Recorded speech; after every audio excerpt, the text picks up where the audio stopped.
Hello guys, in today's video I'm gonna show you how to find restricted account settings on your account on Messenger, easy and quick.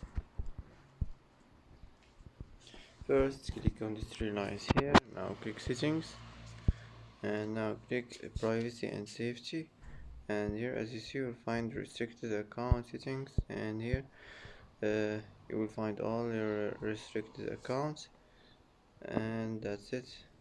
That's how to find a restricted account on your account on Messenger, easy and quick. And that's it for today's video. If you like this video, don't forget to like and don't forget to subscribe. I hope this video is helpful for you, and thanks for watching until the end, and see you in the next video.